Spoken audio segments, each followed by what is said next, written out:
am the Whistler, and I know many things, for I walk by night. I know many strange tales hidden in the hearts of men and women who have stepped into the shadows. Yes, I know the nameless terrors of which they dare not speak. Tonight, it's the Whistler's strange story, Designed for Murder.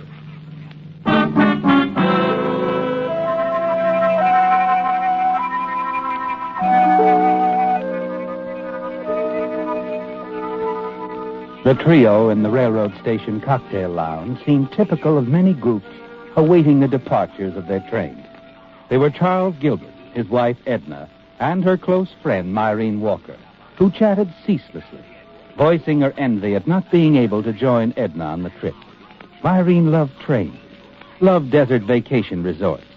In fact, she seemed to love everything. Charles, on the other hand, seemed lost in thought or patient resignation until... I wish you weren't so anxious to have me out of town, Charles. Well, now, what do you mean by that? Well, you seem very insistent. And at a time when the business needs me so. How do you like that, Myrene? She doesn't want to go. Thinks the jewelry business will go to pot. Thinks her husband plans a rendezvous with another woman. Oh, for heaven's sake. Drink your drink, Edna. You too, Charles. We'll all feel better. I'd feel better if I knew why you can't go along, Charles. I told you I'll be busy. Also, I want you to go alone. You'll rest more. And you do need it. Look at her, Myrene, not able to keep her hands still. Doodling on the menu. Give me that pencil. Oh, sorry. I'm always doodling. It's a design I was thinking of. A piece of costume jewelry. Well, stop thinking of anything like that. And since it's going to bother you, I'll tell you exactly what I'm going to be doing, dear. It was to be a surprise. A surprise? Mm-hmm. We talked about a beach house, remember? On Lido Isle? I remember talking about it. Well, I bought one. A beautiful place. I'm having it all remodeled inside. I have to be there. Charles, you didn't. I did. Oh, don't be too grateful because, well, it's mostly your money. Well, I don't care. It's the thought. Charles, I feel much better about the trip now. You do? Well, then give me your handkerchief. Look at it, Myrene. What? Torn to shreds by Edna. When she's not doodling, she's tearing up her handkerchief. She's got to be doing something every minute. And she wonders why I want her to rest. My dear, you're going to relax or I'll know the reason why. I'm sorry.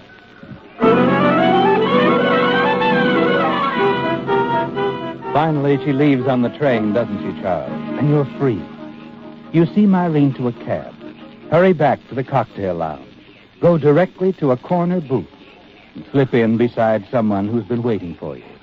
Not too patiently. I'm sorry, Helen. Oh, darling, I am too. Sorry that we have to practice this reception.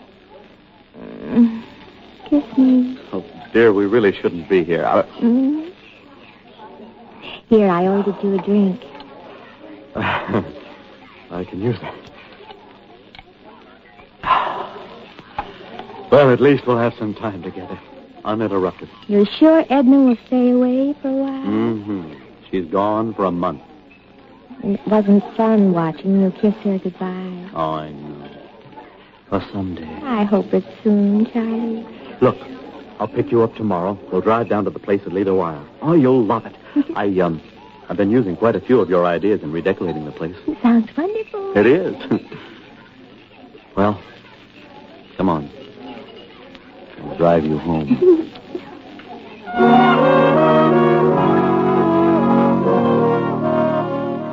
She's an exciting girl, isn't she, Charles? You have difficulty getting around to saying goodnight to Helen. And only the thought of seeing her again the next day finally makes it possible. It's quite late when you arrive back home and let yourself into the house. You're scarcely inside when... That's odd. Who could that be?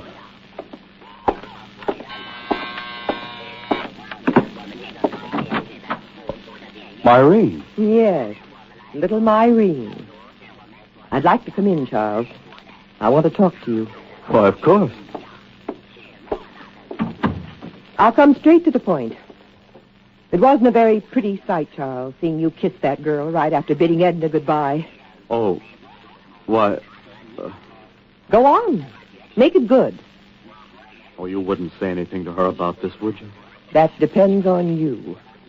I don't suppose you've made any dates for the future with her. Oh, certainly not. You know, Charles, you weren't kidding when you made that remark about Edna's money. You've had it pretty easy since becoming her business manager. And now her husband. Irene, this girl means nothing. I swear it. I won't see her again. Look, in a few days, you and Arthur drop down to the place at Lido Isles. You'll see all that I'm doing for Edna. I'll take you around the place. We can relax, go for a swim. I don't swim, Charles. And when my best friend's husband starts two-timing her, I don't feel like relaxing either. Irene, I've told you, I heard you. And I've told you, Charles. You stay away from that girl.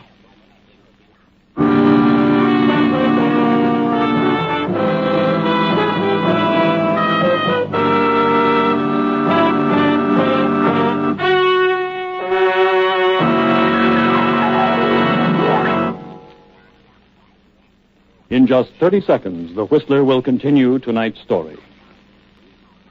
And now, back to the Whistler.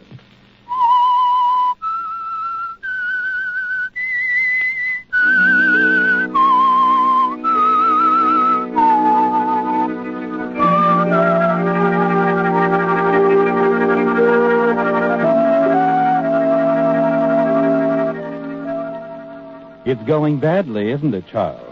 Myrene knows about your girlfriend, Helen.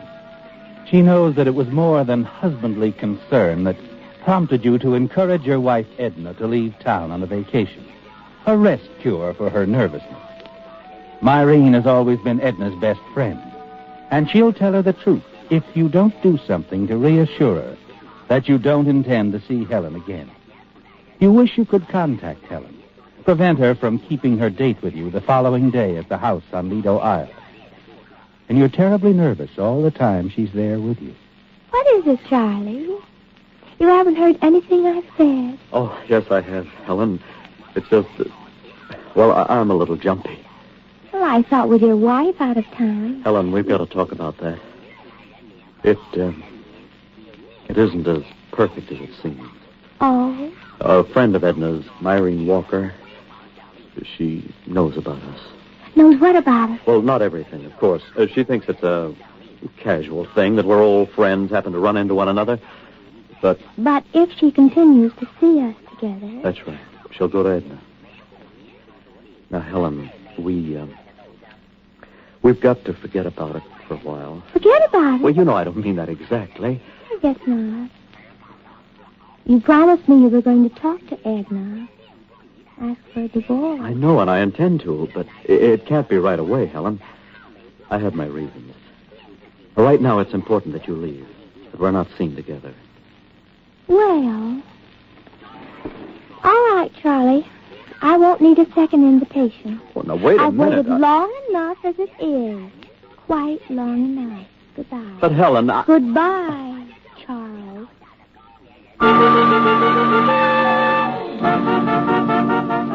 She's gone, isn't she, Charles? And only a few moments later, you hear her car start up and roar away. And you're alone. Alone in the house that you were supposed to be remodeling for your wife, Edna. And as the hours of the afternoon drag by into the night, you find yourself hating the place. And you'll always hate it. Unless somehow, soon, the house can be yours and Helen's. Just how you're going to bring that about isn't quite clear to you yet, is it? How you'll get rid of your wife, Edna. It's on your mind all the next day. And that evening, as you sit alone at the beach home, you're still thinking about it. When suddenly you're aware of a noise outside.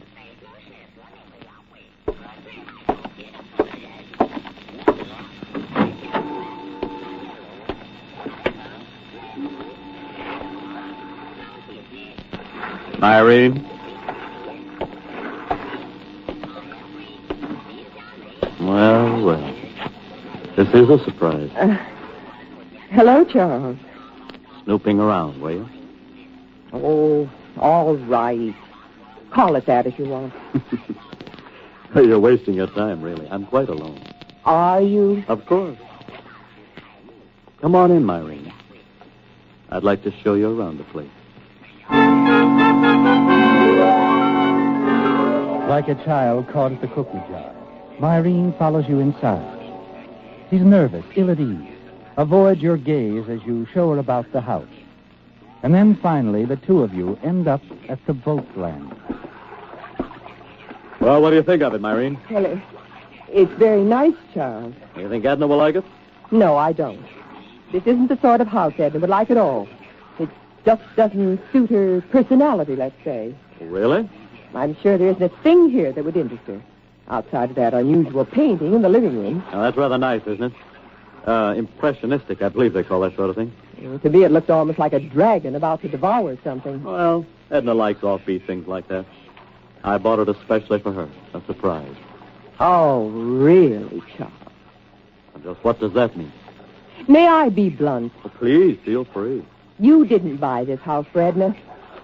When does Helen move in? Now, see here, Myrene. You see here. It's a glamorous place, Charles. Exciting. To just match her baby blue eyes. Myrene, you're going You're not fooling me for 1 minute. You won't fool Edna either. She's going to know all about this. You're not going to tell her about Helen. Edna's my best friend. Myrene, I think I've had just about enough of your meddling. Sir Charles, you wait. Just about enough. You stay away from me. I ought to wring your neck, you little snoop. No, Charles. Charles!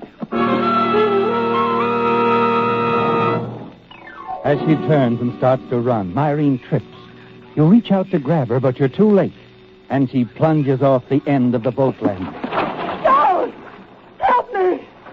Help me! I can't swim! Charles! You stand there, staring down at her, struggling in the water. She can't swim, Charles. She'll drown if you don't help her. And you don't help her, do you, Charles?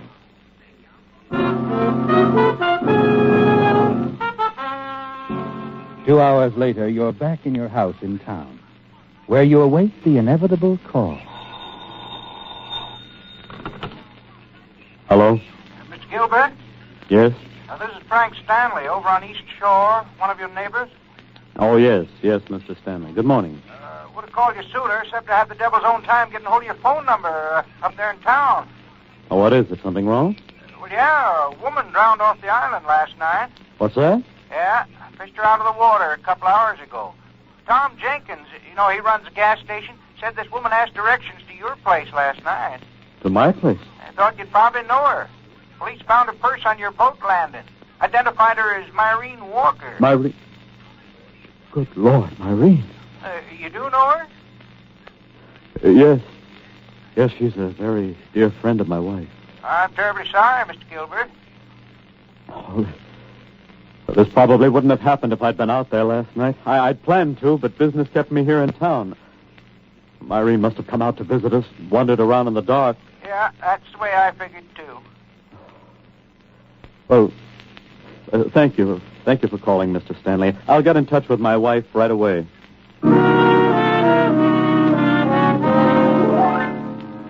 You smile, don't you, Charles, as you hang up the receiver. It's all over now. Myrene is dead. You could have saved her, but you didn't. You couldn't have her telling your wife about Helen, could you? Later that day, you send a wire to Edna at the resort. Inform her that you have some bad news. Ask her to return immediately. And that evening, you're back at the house on Lido Isle. As you hurry up the path, you're startled to see a light burning in the living room. Helen. Yes. She's probably paid you a surprise visit. Good evening, Charles. Edna. Found the key under the mat, so I came on in. I've been waiting hours for you. But I don't understand. I sent the telegram only a few hours ago. Telegram? You must have missed me. I left the resort this morning. But why? Here. Perhaps this will explain. A letter? Myrene sent it to me. Myrene? Yes, Myrene. She told me all about your little friend, Helen. Oh, now, Edna, surely you don't believe Myrene wouldn't lie. But, Edna, listen, You needn't bother to deny it, Charles. But you've got to let me explain. Let's drop the matter here and now. You see, Charles, I've thought it over very carefully. I've decided to forgive you. Forgive me? Yes. I'm really much more to blame for Helen than you are. I don't understand. Perhaps I drove you to her. I haven't been a very good wife, Charles. More than a little neglectful. Thinking too much about business and not enough about us, our home, our marriage. Well, we haven't been as close in the past few years as we used to be, Edna. I know. It's my fault. I'm willing to forget all this, Charles. But of course, you must forget Helen. Oh, of course. Fix me a drink, will you? I could use one. All right. I could use one myself.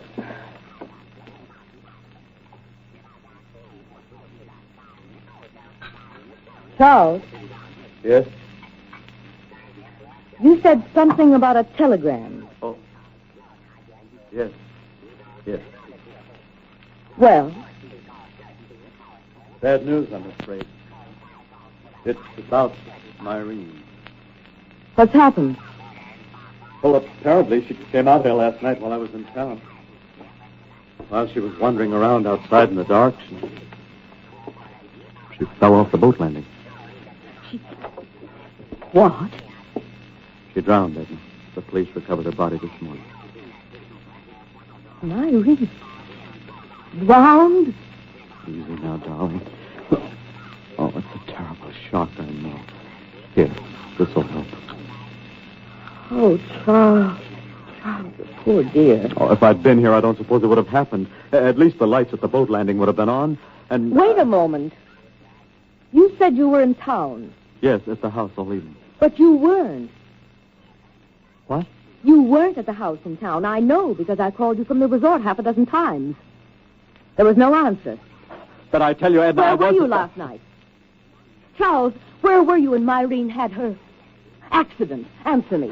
Listen, Edna, You were I here wasn't... when Myrene came. She knew about Helen, and you were afraid she'd tell me. You didn't know she'd already sent me this letter, did you? Did you? All right, so I was here. And Myrene's death wasn't so accidental, was it? Wait a minute.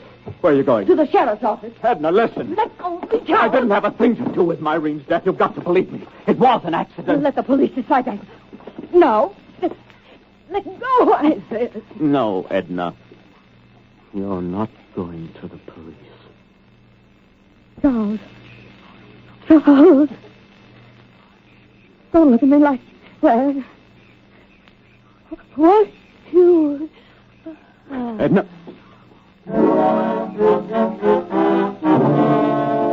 She's fainted, hasn't she, Charles? And looking down at Edna lying unconscious before you, a thought suddenly occurs to you. It's a way out, isn't it? A way out for you and Helen. Quickly, you pick up the folded sheet of paper, the letter Myrene wrote to Edna, and stuff it into your pocket. Then you carry Edna outside, place her in the car that she drove down, drive it into the garage. You close the garage doors, leaving the motor running, and wait.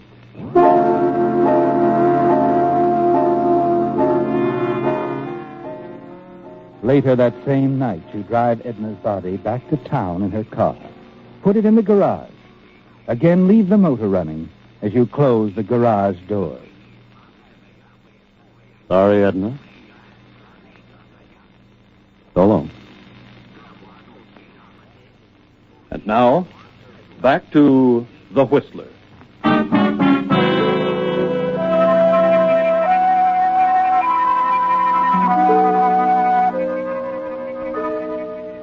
You've carried it off very well, haven't you, Charles? The role of the worried husband, concerned over his wife's whereabouts, and your phone call to the police brings quick results. An hour later, the sheriff calls on you at the house on Lido Isle, quietly informs you of your wife's death, carbon monoxide in the garage of your home in town. You continue to play the part now of the grief-stricken husband, and inwardly you're pleased, certain your performance has more than convinced the sheriff. And then... Mr. Gilbert, you said you were alone down here last night. Yes, that's right. I waited all night for my wife to show up. You sure she didn't? No, of course not. She's never set foot in this house. I bought it only a few days ago, shortly before she went on her vacation.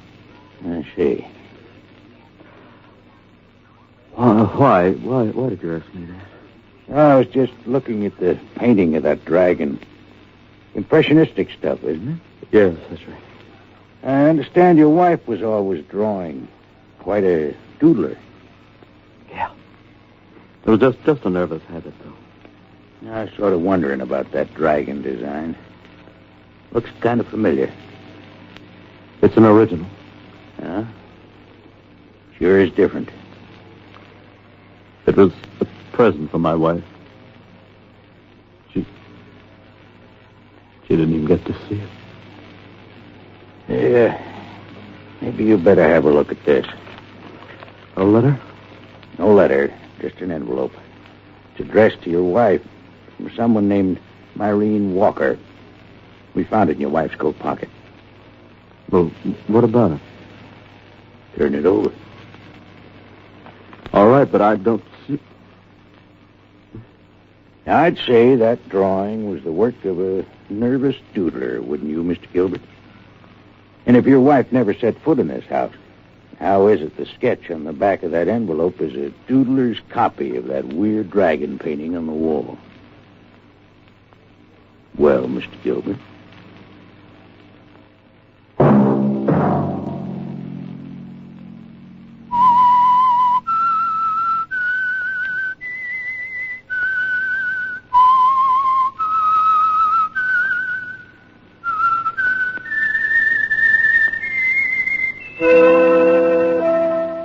Featured in tonight's story were Bill Foreman as the Whistler, Lurene Tuttle, Jack Edwards, Lois Corbett, and Jack Moyles. The Whistler, directed by Gordon T. Hughes, with music by Wilbur Hatch, is written and produced by Joel Malone.